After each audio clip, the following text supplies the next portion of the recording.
Unión de Educadores de la Provincia de Córdoba, junto a los docentes en defensa de la educación pública.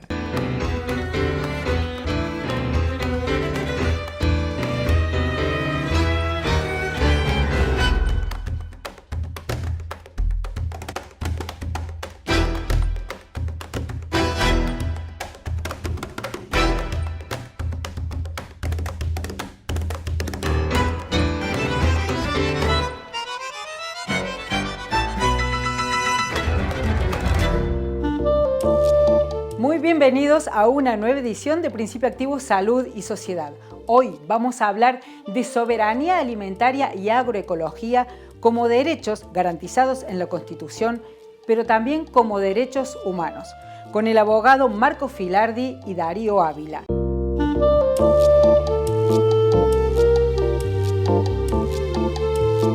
Marco Filardi, abogado, ha hecho una investigación sobre el hambre en el mundo. Considera que la soberanía alimentaria es fundamental para que no haya hambre. Nos lo explica en varias oportunidades.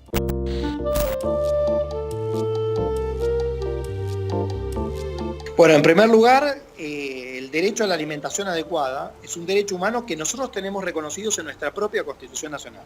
¿Sí? No es algo que se me ocurre a mí, que se nos ocurre desde las cátedras libres, sino que Argentina, al reformar la Constitución Nacional en el año 94, vos recordarás, Laura, decidimos como sociedad darle jerarquía constitucional a distintos instrumentos de derechos humanos que reconocen ese derecho humano a la alimentación adecuada. ¿Sí? Todos los instrumentos mencionados en el artículo 75, inciso 22, de manera explícita o implícita, reconocen ese derecho humano a la alimentación adecuada. Entonces estamos hablando de nuestra norma fundamental, la norma más importante que como sociedad nos hemos dado, que reconoce ese derecho humano a la alimentación adecuada. Si vos, yo, todas y cada uno de nosotros somos titulares, según nuestra Constitución, de ese derecho humano a la alimentación adecuada, esto significa que el Estado, en todos sus niveles, tiene obligaciones respecto de eso. Entonces tiene la obligación de respetarlo, es decir, no violarlo por acciones o omisiones por parte de sus agentes, tiene la obligación de garantizarlo, ¿sí? Esto implica prevenir que se viole, y si se viola, investigar esas violaciones, sancionar a los responsables y reparar las violaciones a al derecho a la alimentación que tengan lugar. Y en tercer lugar, es adoptar medidas de todo nivel para hacer efectivo el pleno goce y ejercicio de ese derecho humano a la alimentación adecuada. Tal es así, Laura, que hace 2 años nosotros recibimos la visita oficial invitada por el propio gobierno argentino en la gestión anterior de la Relatora Especial de Naciones Unidas para el Derecho a la Alimentación, Hilal Elber.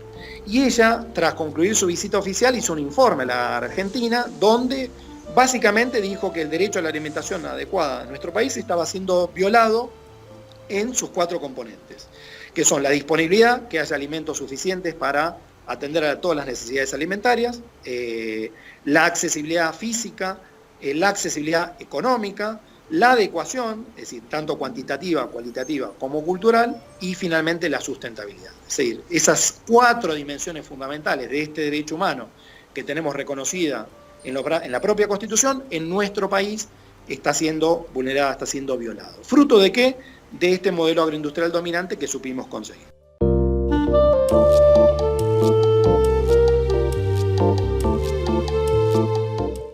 El paradigma de la soberanía alimentaria reconoce que la alimentación no puede ser una mercancía más librada a los juegos de la oferta y la demanda como cualquier otra, porque necesitamos comer para vivir y necesitamos comer bien para vivir bien. Y necesitamos permitir que nuestros hijos, nuestros nietos puedan también alimentarse bien a futuro, que esto se llama sustentabilidad en serio, ¿no? Entonces, por eso el paradigma de la soberanía alimentaria reconoce que la alimentación es un derecho humano y que el Estado en todos los niveles debe ser el garante de la disponibilidad, la accesibilidad física y económica, la adecuación y la sustentabilidad de la alimentación para toda la población, no solamente para la minoría que puede pagar alimentos de calidad.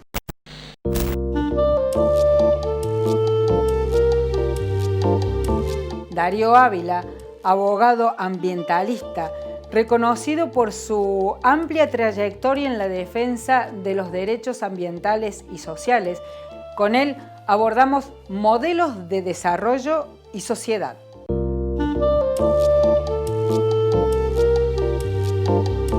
Este modelo tiene un origen y arranca, algunos autores hablan del consenso de los commodities, que es precisamente cuando las empresas transnacionales deciden por nosotros. Cuando hablo de nosotros hablamos de Latinoamérica, de Asia y de África, en el cual, bajo criterios que claramente hoy están siendo fuertemente cuestionados, decidieron por nosotros que nosotros éramos países subdesarrollados y que por lo tanto teníamos que aspirar a un desarrollo. Y aparece esta idea del desarrollo vinculado pura y exclusivamente a la producción, al crecimiento netamente económico. Es decir, se ve como un proceso absolutamente lineal entre el desarrollo y el crecimiento económico.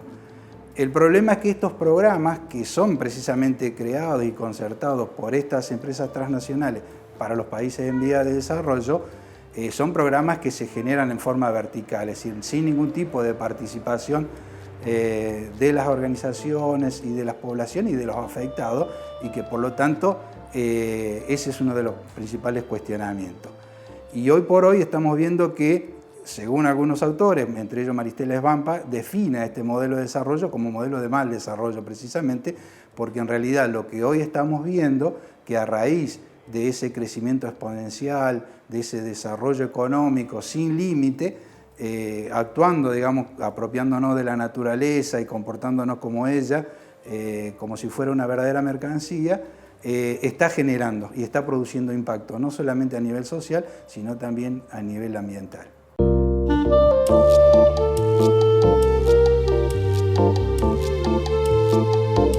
Hay un informe del año 2010 que es el relator especial de las Naciones Unidas, Oliver Schuster, sobre el derecho a la alimentación. Ya en esa época ese informe claramente él refleja que dice que el modelo de la agroecología es el único modelo que reúne las características de ser sustentable. Es decir, que no solamente es el modelo apto y propicio para terminar con el hambre en el mundo, sino que a su vez es el único modelo cuya base precisamente se sustenta en el respeto por la naturaleza, no atacándola, no degradándola como produce el modelo actual de desarrollo, sino que lo que propone este modelo es precisamente imitar los procesos naturales, respetando los ciclos.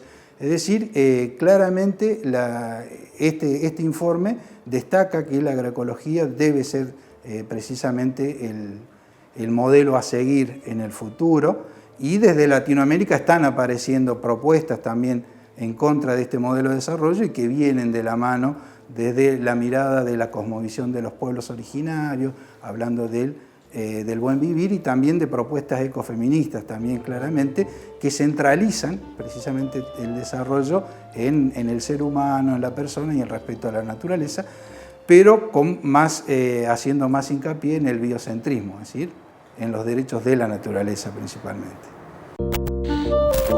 Soberanía alimentaria, este tema central de nuestro programa de hoy, va a seguir desarrollándose en nuestro último bloque. En el próximo, la voz de los trabajadores y la economía feminista.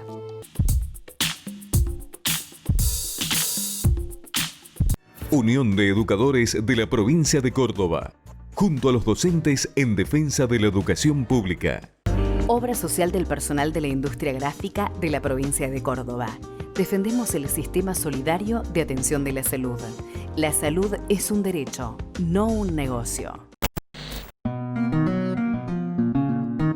Seguimos en el segundo bloque de Principio Activo Salud y Sociedad para compartir la voz de los trabajadores.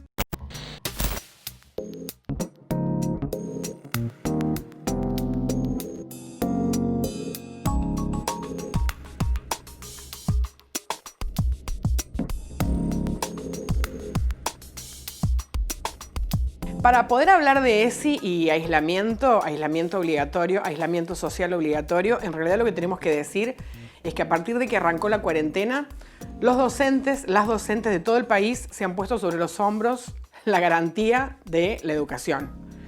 Como han podido, como han sabido, en algunos lugares y desde algunos lugares han recibido críticas, observaciones, pero en realidad los alumnos y las alumnas, estudiantes en general, han podido seguir en contacto con la escuela gracias a que todos los docentes del país, insisto, se pusieron sobre los hombros esta tarea de seguir enseñando.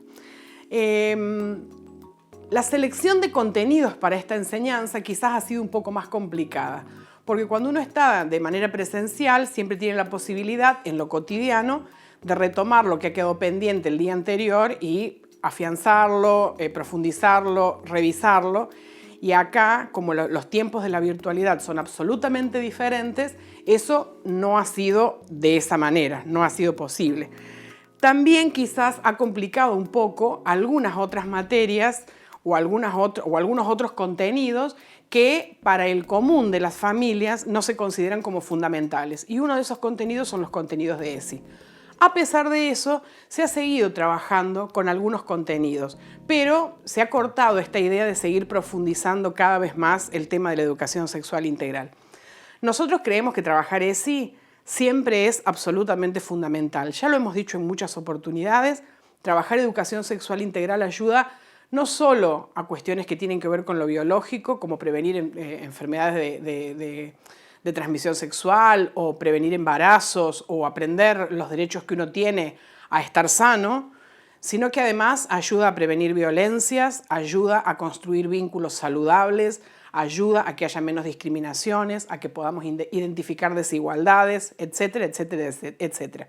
Nosotros siempre decimos que trabajar educación sexual integral es fundamental para poder construir una sociedad mejor donde todos podamos vivir felices, que esa creo que es la ambición, ¿no? Y cuando hablamos de felices hablamos de dignidad, hablamos de ejercicio de derechos, hablamos de igualdad, etcétera, etcétera, etcétera. Ahora, siempre es importante, ESI, lo dijimos, en tiempos de cuarentena es mucho más importante todavía porque todos hemos quedado solos con nuestros vínculos, existentes en algunos casos, inexistentes en otros o más lejanos en otros, pero hemos quedado solos, solas, con nuestra familia o con nuestros vínculos. ¿Qué es lo que ocurre con esto? Estamos en una situación óptima porque se han estrechado las relaciones. Tenemos que estar conviviendo con un mismo grupo durante un tiempo bastante prolongado, que no sabemos cuándo se va a terminar, o que, bueno, por lo menos, digo, no se avisora un retorno a la normalidad próximamente. Y esto, digo, cuando digo esto de vivir mucho tiempo con las mismas personas y con los mismos vínculos, me refiero a que todos entramos a la cuarentena siendo absolutamente diferentes, con distintas emociones, con distintos modos de mirar la vida, con distintos modos de expresar los sentimientos, con distintos modos de mirar a los demás y de vincularnos. Esa cuarentena la asumimos así, siendo todos absolutamente diferentes. Y esas diferencias son las que en estos espacios de cuarentena tienen que convivir. Por eso es que nosotros decimos, si educación sexual integral en tiempos de normalidad nos ayuda a revisar la construcción de estos vínculos para que sean vínculos saludables, cuánto más poder trabajar la empatía, esto de poder mirarnos como diferentes, esto de poder pensar que realmente somos diferentes. Nosotros una de las cosas que siempre decimos es que si hay algo que nos iguala, es justamente que somos todos diferentes.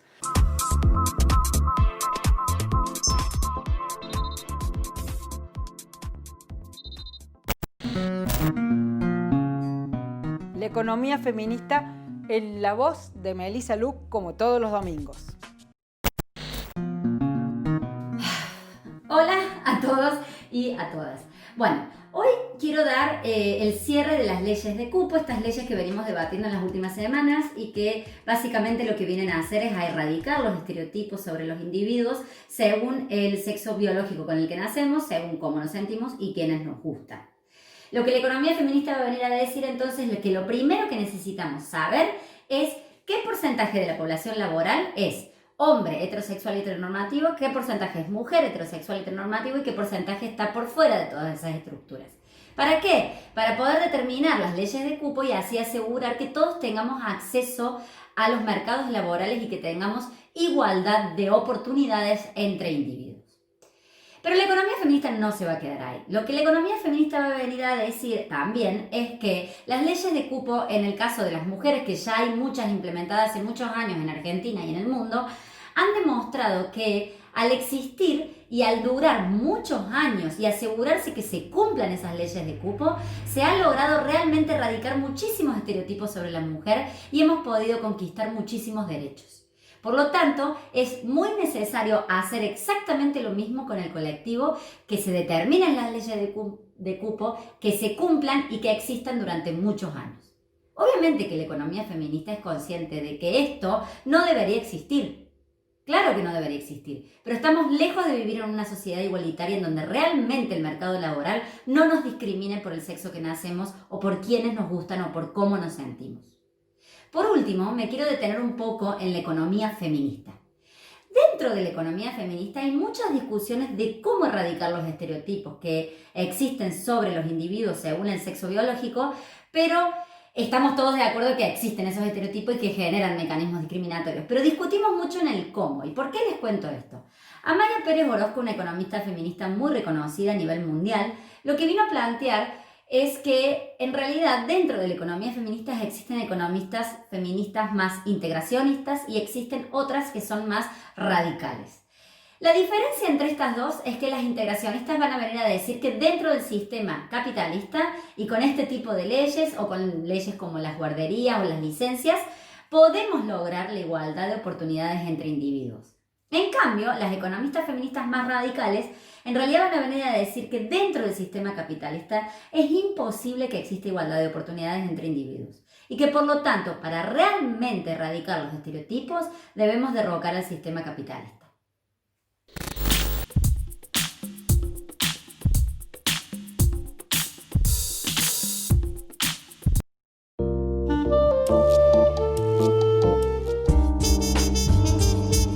Asambleas virtuales, ventajas del mundo digital. En Code Sociedad Anónima, líder mundial en firma digital, junto a DDA, te ofrecen las ventajas de la asamblea virtual. Menos costo, más ágil, más simple, con validez legal y resguardo. Unión de Educadores de la Provincia de Córdoba, junto a los docentes en defensa de la educación pública. Obra social del personal de la industria gráfica de la provincia de Córdoba. Defendemos el sistema solidario de atención de la salud. La salud es un derecho, no un negocio.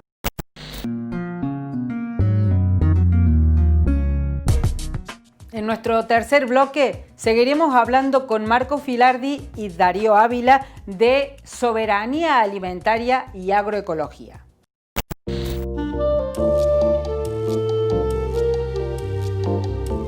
Soberanía alimentaria como un eje fundamental para resolver el hambre del mundo, para acabar con el agronegocio y para generar soberanía no solamente en clave de alimentos, sino también de sociedad.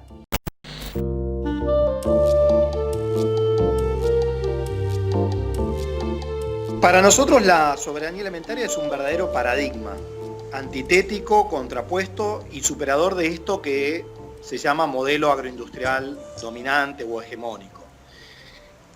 Frente a un modelo agroindustrial dominante que prioriza la producción de unos pocos commodities destinados principalmente a la exportación y a partir de un paquete tecnológico determinado, que es el de los transgénicos, agrotóxicos y fertilizantes sintéticos, la soberanía alimentaria entiende que hay un sinnúmero de modos, en plural, de producir nuestros alimentos en armonía con la naturaleza de la que somos parte y en armonía con los seres humanos, que es genéricamente la agroecología. Y por el término agroecología, ahí englobamos a la agroecología extensiva, a la agricultura ancestral, que desde tiempos inmemoriales practican nuestros pueblos originarios, a la agricultura biodinámica, a la agricultura regenerativa, a la permacultura, es decir, distintos modos en plural, ¿no?, de producir nuestros alimentos en los territorios.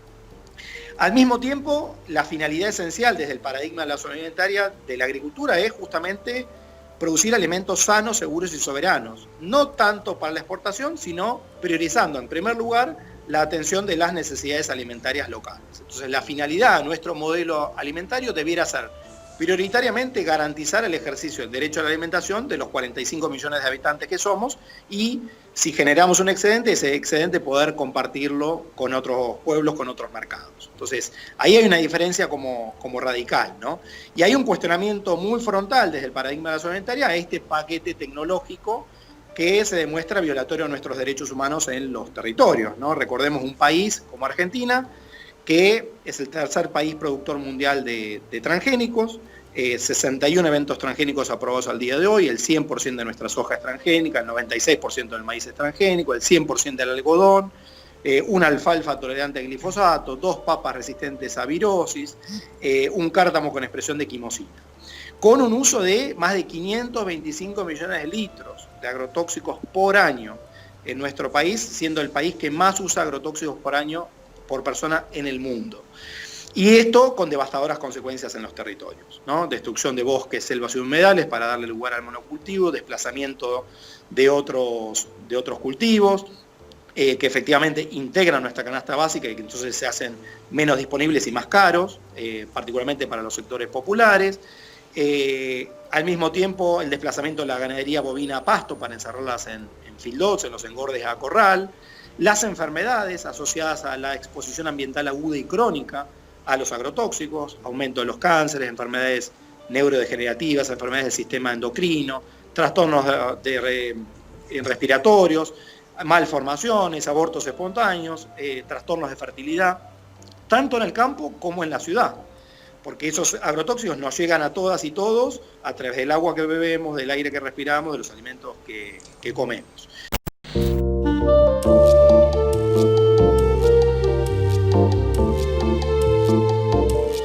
Y esa es la gran discusión y el gran desafío que tenemos a futuro la humanidad, no Argentina, sino que esto es una discusión que nos debemos dar a nivel global, a nivel planetario.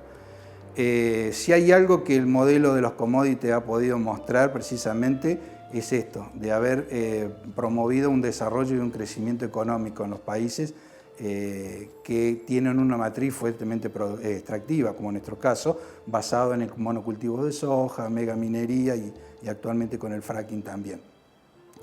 Pero bueno, lo que está apareciendo ahora es que en realidad lo que se está poniendo en discusión es que este modelo de desarrollo incumple con 2 de los objetivos principales, que es el desarrollo sustentable.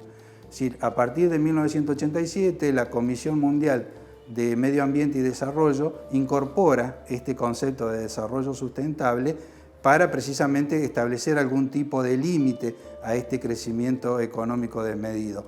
Entonces dice que este crecimiento económico únicamente va a ser sustentable en la medida que se respeten las otras 2 variables, que es la variable social y la variable ambiental.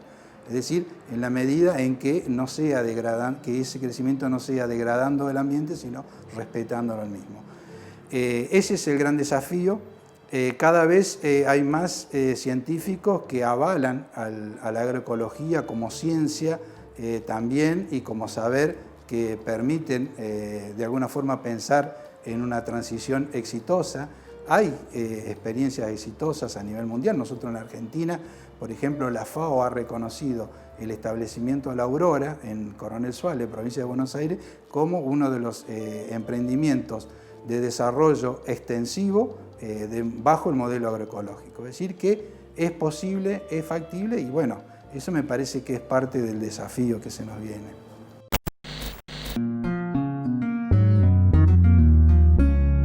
Generalmente consideramos que las revoluciones son grandes movilizaciones sociales para cambiar el mundo. Y es así.